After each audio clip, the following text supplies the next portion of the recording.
Welcome everyone to my improved version of a Minecart Station with multiple directions, as well as a minecart holding station that is fully automatic using vanilla 1.6 plus. So why don't we go ahead and have a look at what this baby can do, and after that we shall build it together.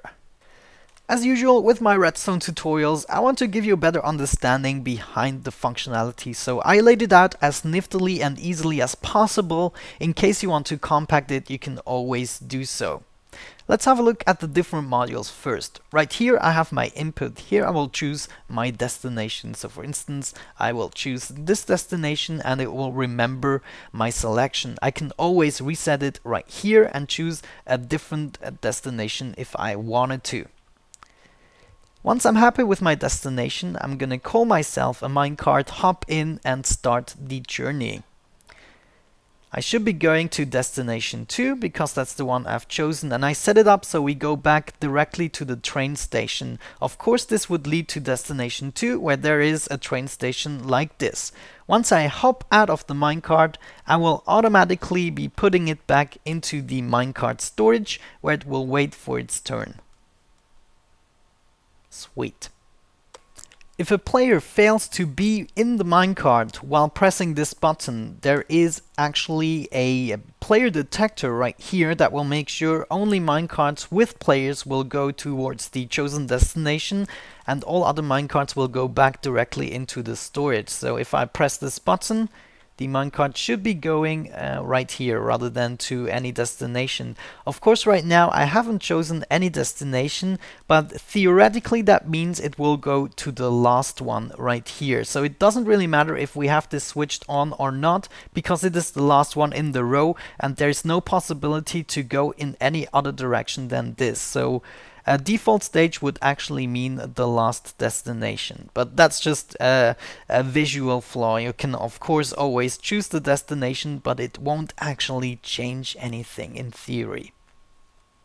One last thing to showcase before we go ahead with the tutorial is this Minecart storage system. It is very reliable and fast, and you will not have to do anything manually, such as filling up dispensers or anything like that. The only thing you have to do, of course, is come back with a minecart using the train station. So I can grab myself a minecart using this button, and all the other minecarts in the row will come one spot further. So the first player can go with this minecart, the next player can call another minecart, can go ahead with this one, next player, and so on and so forth. And the minecarts will always go to the first available spot, so it is ready to be used within seconds. And all the other minecarts that come in the system will go ahead and be in the correct spot. Okay, what we want to start with is our input panel. You can go with as many destinations as you want to. It is expandable towards this direction if you build it like this. I have my reset switch right here. We can put some indication lamps on top of it so we know which one we've selected.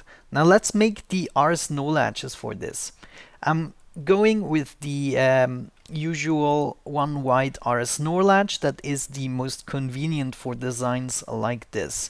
And what we need to do is put some redstone here and here, repeater like that, torch and torch. You've seen that in other tutorials of mine. There we go. So now as soon as we press this button, this torch will be permanently lit. We can place a block on top of it and simply connect this up like so, and the lamp will glow once we activate it. The deactivation will work right here, and this we are going to set up right away. Let's make one more of those right here, like that. Torch right there and there with a repeater and some redstone, just like that. There we go. Build this on top, some redstone there, and now the second lamp should be working as well. I'm gonna finish this for the rest of them, and after that we are gonna implement the reset switch. So now that we have all of our RS no latches, we need to be able to reset them all at once. So let's see what happens if we enable one of those RS no latches. We can see that this redstone piece is off. And to reverse that, we only have to place a torch beneath it. So we are going to do that for all of them. And of course, we don't want the torches to be usually active. So we're going to need to invert the signal, which is going to happen right here with the reset switch. So by default, the signal here is on, thus turning off this torch. So by default it will not reset it, except we press the button, of course. To pick up the signal through the block, of course we need a repeater right here. Then we can go with another redstone piece, repeater, just bring the power through all of the torches so they are off by default.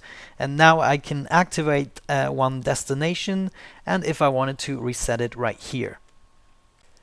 I went ahead and built a little structure for the players to be picked up by the minecart next to my reset switch.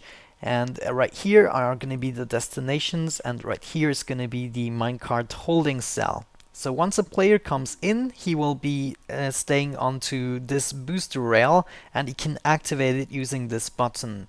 The player can also grab a minecart using this button. It will activate the storage mechanism. Right here we can go with a normal rail up here as well, and right here we are going to have the player detector. So if there is a player in the minecart, only then it will go to the selected destination. I'm going to place a stone slab, so usually players cannot go through, but if they are sitting in a minecart, they actually can. So before we do anything else, I would suggest we go ahead and build the minecart holding cells.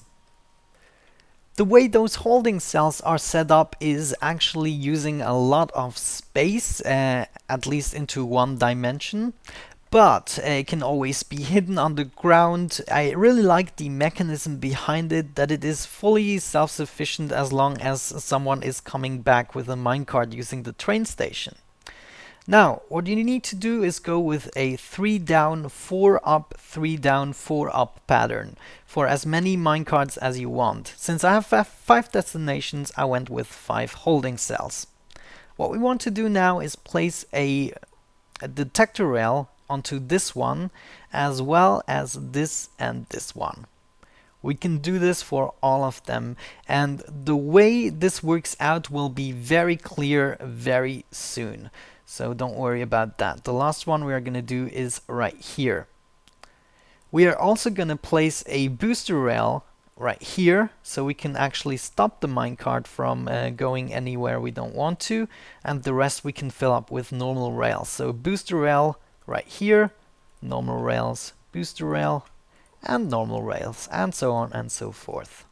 Before we put down some redstone, let's try to understand what we want to achieve first. If a player hits this button, we want this booster rail to be active, so the first minecart will go towards this detector rail and activate the next one right here. So the second minecart will be forced to go towards this detector rail and also activate the next one, and so on and so forth. So it is a chain reaction. All the minecarts will be in motion once the first minecart is being called by a player.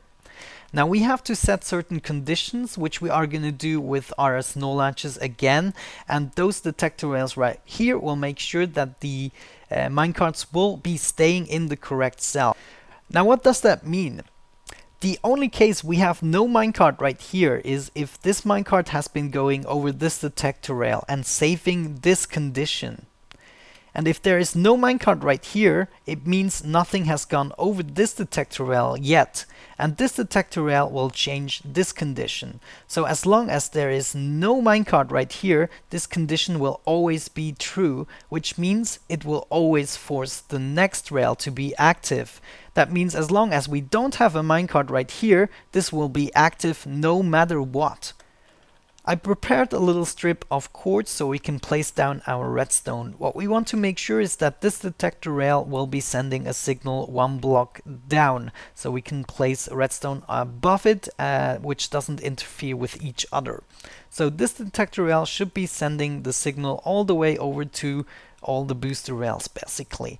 And what we want to do is place a block on top of here and make sure you have a redstone repeater, so the signal can only travel into one direction. and those two signals don't mix up with each other. And we want to do this all the way over to the end, basically. There we go. Make sure that the correct detector rails are hooked up to the string. Just like that. So let me finish that quickly and I'll be right back.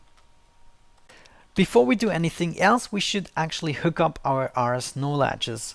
And obviously one signal is coming from this detector rail and the other one from this one.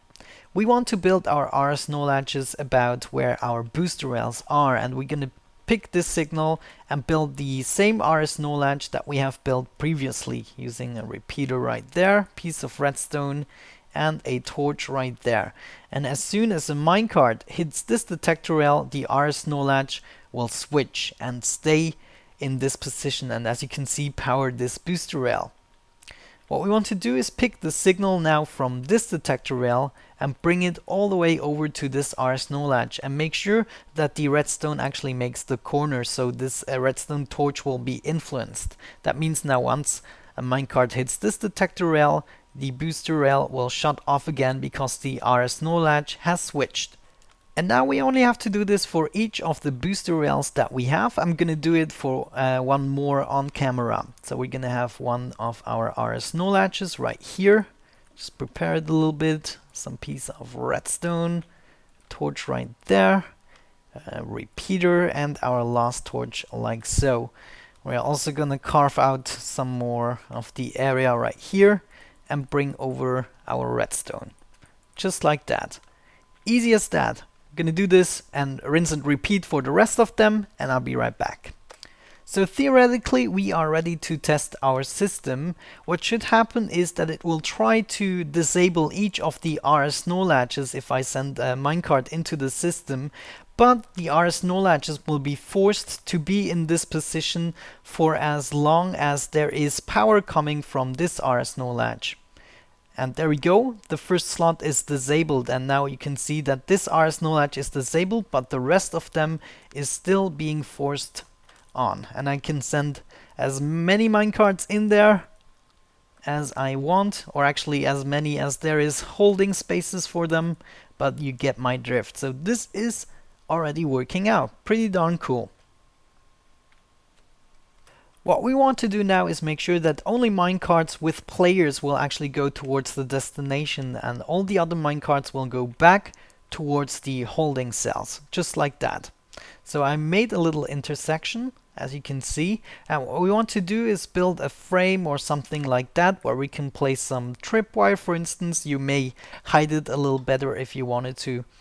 But we can place a block next to it, for instance, and a piece of redstone on top of that with a torch. And depending on which signal you need, you might try a little bit and see if you need to invert the signal or not. But the usual state should be going back towards the storage system, but as soon as you hit the tripwire, it should be going straight, just like that. And that means a minecart without the passenger will not hit the tripwire and therefore go towards there, and myself, I will go straight. I finished the track for the minecart to go back towards the storage system, so we can actually try this out and see if it works. We can call a minecart and we can let it go without a passenger. There we go. Should be going back towards the system and stop right there. So that seems to be working out. We can call another minecart, actually hop in and oh Jesus, there we go. Press the button and we should be going straight. Perfect. What we want to do now is actually make our different tracks, and it is our duty to lead them somewhere to our destinations. We are going to go with a simple loop that will bring us back to the returning area of the train station. So what we want to do is hook them up so they correspond with the different signals right there, and we are going to have some intersections all the way around here. And obviously the way they are placed now is not the way we want them to, because usually we want the minecart to go straight, and only if this signal or this signal is off, it should be going towards this direction. So we simply need to invert the signal, and we do this using a torch as usual. So let's place some torches and some redstone to actually reach it. And you can see now the minecart will actually go straight, except for the last destination, which only really matters if we add some more destinations. So this is kind of obsolete at the moment. It will go towards this destination anyways if there is no other chosen. But let's try to choose this destination right here, and what should happen is this track has switched, so whenever we reach this track it will go towards this one. Easy as that. The way we bring them back with our loop is also going to be probably simple as that. Let's see. We're going to hook them up like that and try to change the tracks so the minecart will go straight. Just like that. There we go. We're going to bring it back, and since there is a player in the minecart when we are on this track, I'm not going to need any more booster rails. Alright, so now that we have fixed our destination, we should actually make the returning area so we can conveniently hop out of the minecart and it will be going back into the system. Previously, I've done it in a way that it will go in a separate line of the other returning system with the empty minecarts, but this time we are going to go below the earth and bring it all the way up here, so it will go and use the same line. So this is a little bit more resource friendly.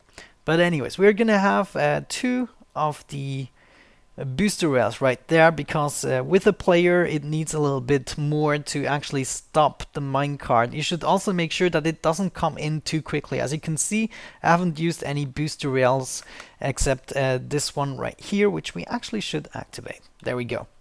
So with players the minecarts go really far in full speed.